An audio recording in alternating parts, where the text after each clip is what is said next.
जब किसी के माइंड में परिवर्तन लाने का विचार आ ही जाता है तो वो कुछ ना कुछ जरूर एक मार्ग निकाल ही लेता है। तो दोस्तों नमस्कार, मैं हूं आप सभी के साथ एस के पाल और आज का सेशन आप देख रहे हैं एक बेचैनी की कहानी। जी हाँ दोस्तों, आज एक बेचैनी कहानी के ऊपर बात करते हैं।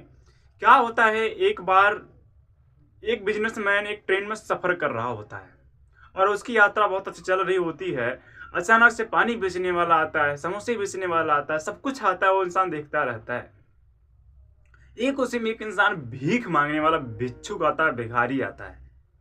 जो बिजनेसमैन होता है वो भीख नहीं देता है, वो उसको भिक्षा नहीं देता है, उसको अपने पास बुलाता है। बोलता है हम तुम्हें भीख तो देंगे, पैसा तो देंगे, क्या तुम इसके बदले मुझे कुछ दे सकते हो? जो भिक्षुक होता है, जो भिखारी होता है, वो बोला साहब हमारे पास देने के लिए कुछ नहीं है, आपके पास मैं आपको कुछ नहीं दे सकता। बोलता आप दे सकते हो। जो बिजनेसमैन होता है, जो बिजनेसमैन एक पर्सन बैठा होता है उस ट्रेन में, उसको बताता है हम आपको इसके बदले आप हमको कुछ फूल दीजिए, हम आपको पैसे दे रहे हैं, आप मुझे कुछ फूल ला के दीजिए, तब हम पैसे आपको देंगे। तो इंसान क्या करता है, एक स्टेशन गुजरता है, दूसरा स्टेशन गुजरता है, तीसरे स्टेशन पर जाकर के उस इंसान को 2 फूल ला के देता है भिखारी। तो वो इंसान जो बिजनेसमैन बैठा होता है वो 10 रुपए निकाल कर देता है और वो बोलता है आज के बाद किसी से भी पैसा लेना है तो आपको हर एक इंसान को ट्रेन में आप फूल दिया कीजिएगा और फूल दीजिएगा, तब आप पैसे लीजिएगा, नहीं तो ऐसे कोई आपको पैसा देने वाला नहीं है। वो एक इंसान उससे माइंड में डर पैदा करता है ताकि ये इंसान ये भीख ना मांगे, ये एक इंसान ये भिक्षा ना मांगे। तो और उस इंसान का स्टेशन आ जाता है, वो बिजनेसमैन उतर जाता है। ये दिनचर्या वो लगातार चलना शुरू कर देती है। भाई साहब वो रूल अपने नियम को रूल्स और जब एकदम रूल्स रेगुलेशन बना लेते हैं उसको फॉलो करना शुरू करते हैं। और लगातार करीब महीने, साल, 2 साल, 4 साल गुजरते हैं। तो वो जो भिक्षुक भीख मांगा करता था वो लगातार डेली जाता, जो फूल ले आता, ट्रेनों में लोगों को देता और लोगों से पैसे लेता। एक हिसाब से उसका ये बिजनेस बन गया, फूल बेचने का बिजनेस बन गया। ट्रेनों के बाहर, वहाँ दुकानों पे, बाजारों में उसने ये क्रिया शुरू कर दी। और जब पैसे की आमदनी बड़ी हो गई तो इंसान ने अपना बिजनेस थोड़ा बड़ा कर लिया। क्या होता है, एक बार फिर वही इंसान टकराता है जो इंसान उसको ट्रेन में मुलाकात किया था, जो बिजनेसमैन, और देखता है, और वो फूल वाला भी देखता है। फूल वाले का जो रवैया होता है, जो वेशभूषा होता है, वो नहीं रहता है। अच्छे से ब्लेजर डाला हुआ, टाई कोट पहना हुआ इंसान दिखता है तो दोनों देख के एक दूसरे को मुस्कुराते हैं। मुस्कुराने के बाद एक बार हाथ में लाते हैं, कहते हैं क्या तुम वही हो? वो भी कहते हैं सर हाँ हम वही हैं, आपने सही पहचाना।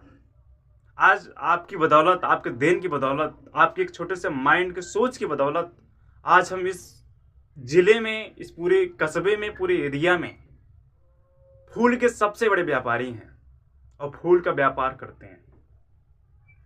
एक बिजनेसमैन हम भी बन चुके हैं, आपकी सेम आपकी तरह। दोस्तों इससे आपसे एक बात समझ में आती है, जैसे एक पुरानी कहावत कही जाती है अपने यहाँ कि जैसी संगत वैसी रंगत। जी हाँ, ये बातें सत्य है।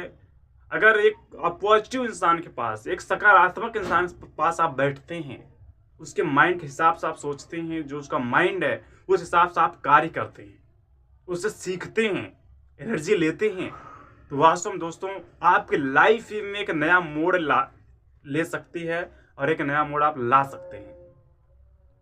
मेरा कहानी बताने का एक ही पर्पस था कि कहानी तो छोटी होती है, मेरी स्टोरी छोटी है, लेकिन दोस्तों इसमें एक समझ नाम की चीज़ है, इसको समझना बहुत ज़रूरी है। आज आप समझ सकते हैं कि न जाने कितने ऐसे लोग हैं जिनको लगता है कि हमारे लाइफ में कुछ नहीं है, जीवन में कुछ नहीं है, कुछ हासिल नहीं कर सकते हैं। उनके लिए ये स्टोरी है। आपको समझ में आया होगा कि कैसे क्या लाइफ बदलती है, कहाँ से मोड़ लेती है।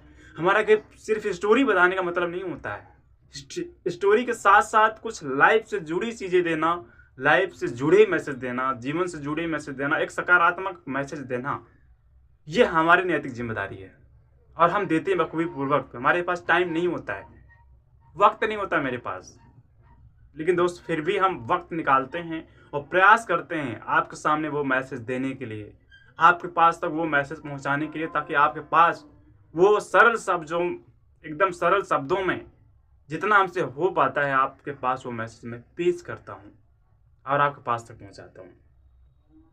दोस्तों, कल मिलते हैं एक बेहद सरल स्वभावी के इंसान आइंस्टीन के बारे में हम बात करेंगे और उनकी स्टोरी के बारे में समझेंगे, जिनका सादा जीवन उच्च विचार की स्टोरी है। तो आज के सेशन में दीजिए इजाज़त, इतना ही। मिलते हैं कल नए सेशन पे आइंस्टीन की स्टोरी के ऊपर। आप सभी को एस के पाल का प्यार भरा नमस्कार।